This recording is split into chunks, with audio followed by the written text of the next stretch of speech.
स्वागत है आपका आज का बाजार में। मैं हूं आपके साथ पूजा त्रिपाठी और आप देख रहे हैं ईटी नाउ स्वदेश। और अगले आधे घंटे हम आपको बताएंगे कि अब तक का कारोबार बाजार में कैसा रहा, आज दिन भर की अहम खबरें क्या रही, ये भी हम आपके सामने रखेंगे। बाजार में आज हमने देखा लगातार दूसरे दिन शानदार तेजी देखने को मिली और 17,300 के ऊपर आज निफ्टी ने अपनी क्लोजिंग दी और बैंक निफ्टी में भी दिन भर के उतार चढ़ाव के बाद पॉजिटिव क्लोजिंग यहाँ पर भी देखी गई। और किस तरह का एक्शन था मार्केट में ये भी समझ लेते हैं। प्रियंका हमारे साथ जुड़ चुकी हैं पूरी जानकारी के साथ। प्रियंका बताइए।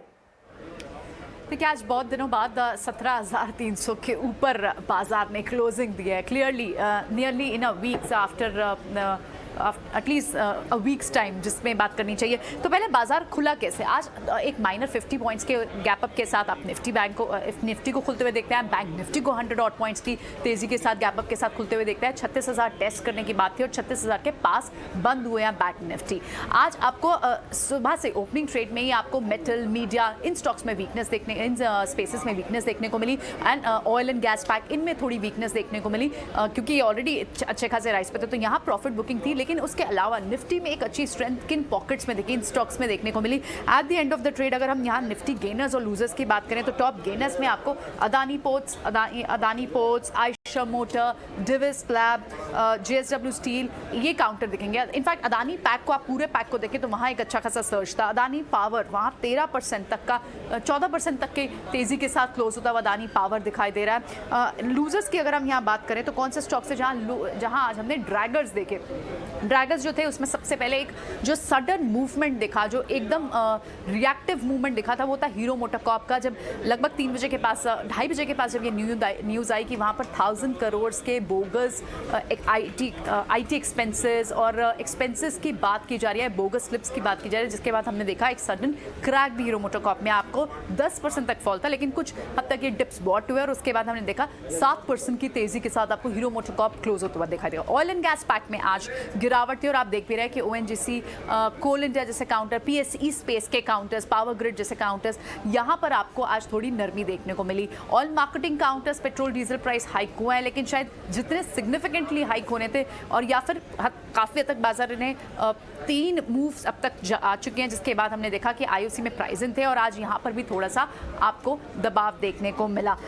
2 स्पेस थे, 2 सेक्टर्स थे जिनमें आपको बिल्कुल क्लियरली जिसमें एडवांसेस दिखाई दे। उसमें एक है फर्टिलाइजर और केमिकल स्पेस में हम लगातार देख रहे हैं अच्छी खासी तेजी देखने को मिल रही है। लेकिन आज चर्निंग थी स्टॉक्स की। आज फर्टिलाइजर स्पेस से आपको स्टॉक्स जैसे RCF, stocks like NFL, national fertilizer, यहाँ अच्छी खासी तेजी देखने को मिली। RCF आप देखें तो यहाँ 13% तक की तेजी देखने को मिली। और दूसरा स्पेस था सीमेंट, जहाँ पर हमने देखा कि अब लार्ज कैप नहीं मिड कैप सीमेंट स्पेस में बाइंग हुई। इनफैक्ट आप देखें तो सारे सेक्टर्स में जहाँ जिन पॉकेट्स में सबसे ज़्यादा तेजी हो रही है उनमें मिड कैप और स्मॉल कैप स्टॉक्स में आज बाइंग हुई है। तो आज सीमेंट स्पेस में जहाँ बाइंग हुई वो था JK cement, JK Lakshmi cement. तो clearly mid cap and small cap यानी ब्रॉडर मार्केट ने आज अच्छा खासा परफॉर्म किया। निफ्टी भले एक रेंज में थी लेकिन first time in last so many days 17,300 के पार हम क्लोज होते हैं निफ्टी पर। बैंक निफ्टी आपको क्लोज होते हुए दिखाई देता है 36,000 के पास and looks like we are headed for new highs now, new levels now. Okay, बहुत बहुत शुक्रिया प्रियंका सारी डिटेल्स देने के लिए। तो काफ़ी समय बाद 17,300 के ऊपर क्लोजिंग हमने देखी और मिड कैप शेयरों में भी, ब्रॉडर इंडेक्सेस में भी हमने देखा काफ़ी अच्छा प्रदर्शन देखने को मिला। लेकिन लगातार जो थे नेगेटिव खबर के चलते आज हीरो मोटोकॉर्प में भारी गिरावट देखी गई है। अब आगे बढ़ते हैं और कुछ और भी खबरों का रुख कर लेते हैं। आज टाटा कंज्यूमर भी फोकस में था। टाटा कंज्यूमर की आज बोर्ड की मीटिंग है और बैठक में किन बातों पर आज फोकस रहेगा ये भी समझ लेते हैं। और विनी हमारे साथ जुड़ चुकी है पूरी डिटेल्स के साथ। विनी बताइए। टाटा कंज्यूमर्स पे हम आज थोड़ा फोकस रखेंगे क्योंकि कंपनी मिलने वाली है, बोर्ड उनके मिलने वाले हैं फंड रेजिंग की बात करने के लिए, कंसिडर करने के लिए via preferential issue of shares. Company बेचने वाली है 1.5% of the paid up share capital mainly एक फॉरेन कंपनी को। और ये क्यों कर रही है? क्योंकि उनको फंड रेज करना है माइनॉरिटी स्टेक खरीदने में अपनी एक एग्जिस्टिंग ओवरसीज जो सब्सिडी है, उनकी जो फॉरेन सब्सिडी उसमें खरीदने के लिए वो ये फंड रेजिंग प्लान कर रहे हैं। नाउ उनकी ओवरसीज सब्सिडी जो है उनके पास अराउंड 40 ओवरसीज सब्सिडी है टाटा ग्रुप के पास, तो कंज्यूमर्स के पास। तो श्योरली वो एक फोकस रहेगा कि कौन सी सब्सिडरी में भी बाय आउट होने वाला है। और ये इश्यू ऑफ प्रेफरेंशियल इक्विटी जो है वो मेनली है to buy minority stake in foreign company. तो श्योरली फोकस रखेंगे हम टाटा कंज्यूमर्स पे। आज टाटा कंज्यूमर्स का मैनेजमेंट मिलने वाला है काफ़ी सारे एनालिस्ट को भी शाम को, तो वो भी उससे भी कुछ अपडेट्स हम एक्सपेक्ट कर सकते हैं। तो श्योरली एक स्टॉक है वॉच आउट करने के लिए।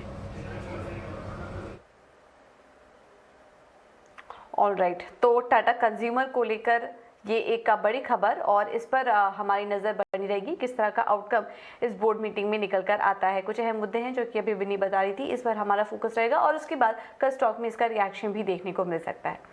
अब आगे बढ़ते हैं और एक और खबर की बात कर लेते हैं। एसबीआई भी फोकस में है। एनपीए में कमी लाने की एसबीआई की जोरों शोरों से तैयारी चल रही है और खबर मिल रही है कि एसबीआई 31 मार्च तक 17,000 करोड़ के एनपीएज एनएआरसीएल को ट्रांसफर कर सकती है।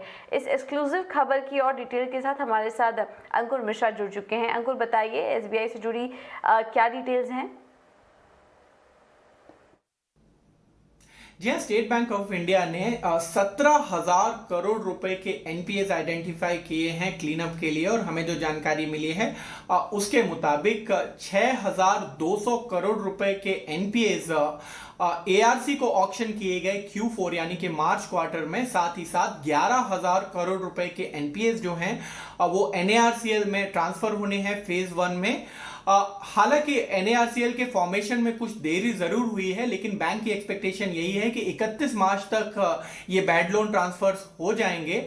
आपको हम ये भी बता दें कि अगर ये जो भी ट्रांसफर होगा एनएआरसीएल में 15:85 सिक्योरिटी रिसिप्ट्स के स्ट्रक्चर से होगा, तो चूंकि इन सारे लोन्स का ऑलरेडी प्रोविजन किया हुआ है 100% बैंक ने, तो Q4 में ये रिजल्ट्स के साथ आपको दिख सकता है।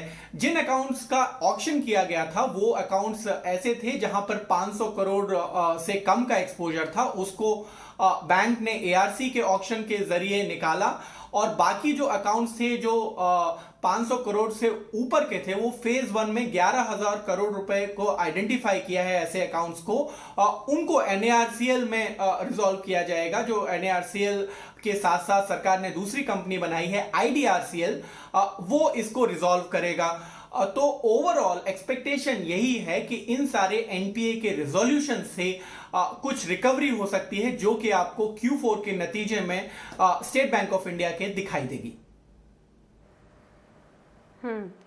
तो ये थी एसबीआई से जुड़ी एक काफ़ी इम्पॉर्टेंट खबर। अपने बैलेंस शीट को क्लियर करने में एसबीआई इस वक्त लगी हुई है और एनपीए कम करने की तैयारी में भी लगी है। चलिए, बैलेंस शीट को मजबूत करने में लगी एक और कंपनी इंडियन होटल्स के एमडी और सीईओ पुनीत छटवाल की बैलेंस शीट और नए बिजनेस को लेकर क्या कहना है, आइए आपको एक बार सुनवा देते हैं। देखिए, हमारी बैलेंस शीट को एक नया स्ट्रक्चर देना बहुत जरूरी था। ये एक बड़ा ही स्ट्रेटेजिक डिसीजन लिया गया है हमारे बोर्ड के साथ और बोर्ड का भी यही एडवाइस था कि let's go for as little debt, जितना डेट कम होगा उतना अच्छा होगा एंड प्रेफरेबली डेट ना ही हो, बिकॉज हमारी इंडस्ट्री बड़ी सिक्लिकल है। तो इसलिए इसमें कोई ना कोई इवेंट्स से आप पे इम्पैक्ट पड़ता रहता है। उसके बाद we get a very strong cycle, उसके बाद फिर कुछ ना कुछ हो जाता है। तो इसलिए it is a part of a strategy to have as little debt. दूसरा उसमें हमको ये कि हमने कई नए बिजनेसेस स्टार्ट किए, तो उनको अभी तक जो भी हमने किया अपने ऑलमोस्ट पेटी कैश से सपोर्ट किया ज्यादा, तो उसमें हमने कोई एक्सपेंसेस या इन्वेस्टमेंट नहीं करी। तो जैसे क्यूमिन है, आमा है, रीइमेजिन जिंजर है, इसमें हम थोड़ा सा स्केल अप करना चाहेंगे और स्केल अप करने के लिए having a some bit of cash is good. तो इसी तरीके से हमने कम्युनिकेट किया था कि हम रूट्स कॉर्पोरेशन का को होली ओन्ड सब्सिडरी बना देंगे, 100% सब्सिडरी ऑफ IHCL। उसकी शुरुआत हमने कर दी है। अब हमारा शेयर होल्डिंग ऑलमोस्ट 97% तक आ जाएगा। जो बाकी के जो 2-3% बचे हैं वो भी हम आने वाले हफ्ते और महीनों में एक्वायर कर लेंगे, क्योंकि ये बहुत एक्साइटिंग बिजनेसेस हैं।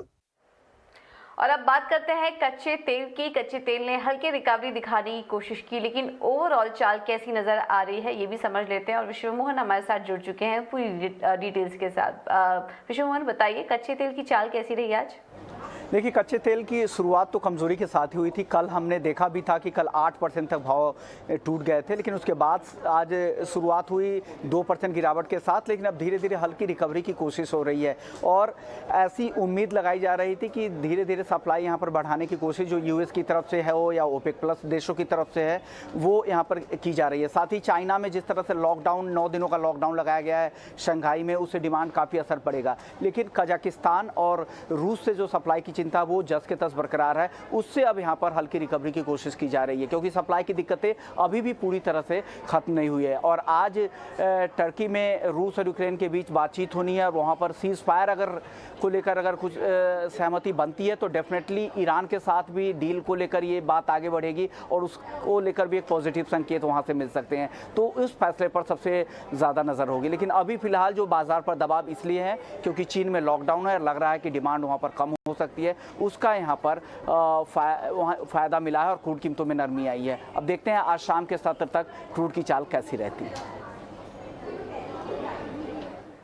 तो देखना होगा आने वाले समय में कच्चे तेल की चाल कैसी होती है और क्या ट्रिगर्स इसको इम्पैक्ट कर सकते हैं, ये भी हमने आपको बताया। बहुत बहुत शुक्रिया विश्व मोहन ये सारी जानकारी देने के लिए। अब आगे बढ़ते हैं और मार्केट के एक्सपर्ट्स का क्या कहना है बाजार की चाल पर, ये भी आपको सुनवा देते हैं। व्हाइट ओक कैपिटल मैनेजमेंट के एमडी और फाउंडर प्रशांत खेमका ने हमसे खास बातचीत में कहा कि मैक्रो फैक्टर पर ज़्यादा ध्यान देने की ज़रूरत नहीं है, निवेशक बैलेंस्ड पोर्टफोलियो बनाकर चले। अगर यूएस में रिसेशन होगा, ग्लोबल ग्रोथ इंपैक्ट होगी, क्रूड प्राइसेस नीचे जाएंगे, जो इंडिया के लिए एक्चुअली अच्छा है। तो मैं इसका India impact, indirect India impact समझने के लिए आपसे ये सवाल पूछ रहा हूँ। सर्टनली अजय, मुझे आपके शो पे बुलाने का बहुत बहुत धन्यवाद।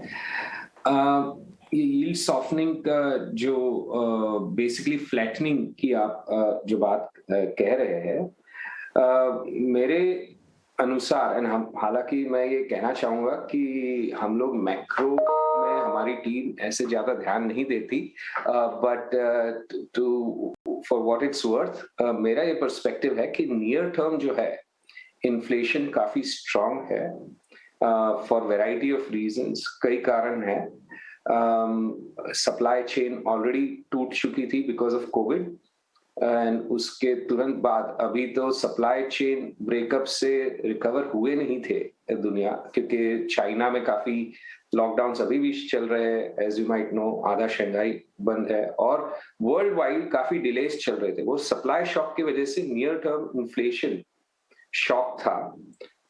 तुरंत उसके ऊपर ही ये जो रशिया यूक्रेन का मामला उभर आया है, उससे भी सप्लाई शॉक हुआ है कई कमोडिटीज में, मेटल्स में, एग्रीकल्चरल कमोडिटीज में वगैरह वगैरह। इसलिए एक इन्फ्लेशन शॉक है अभी। ये इन्फ्लेशन शॉक के चलते near term rates quite likely rapidly increase किए जाएंगे, जैसे कि मार्केट को ऑब्वियसली मार्केट के अनुसार जो वो फेड प्लॉट कहते हैं, डॉट प्लॉट या फेड प्लॉट जो है, उसके अनुसार कुछ 7-8 रेट हाइक्स आएगी। तो ये तो मोटा मोटा आज की तारीख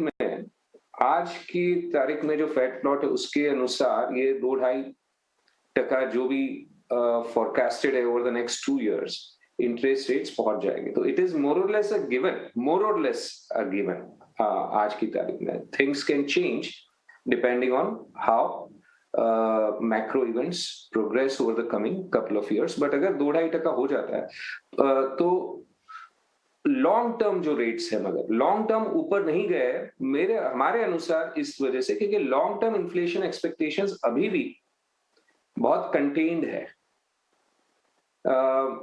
एंड अगर long term inflation expectations contained है तो लॉन्गर टर्म यील्ड्स भी अंडर प्रेशर या कंटेन्ड है। तो नियर टर्म हाई हो चुकी है एंड लॉन्गर टर्म इतने ऊपर नहीं गई है। Both are because of inflation expectations और उनका ग्रोथ से इतना कोई ताल्लुक नहीं है, हमें ये लगता है।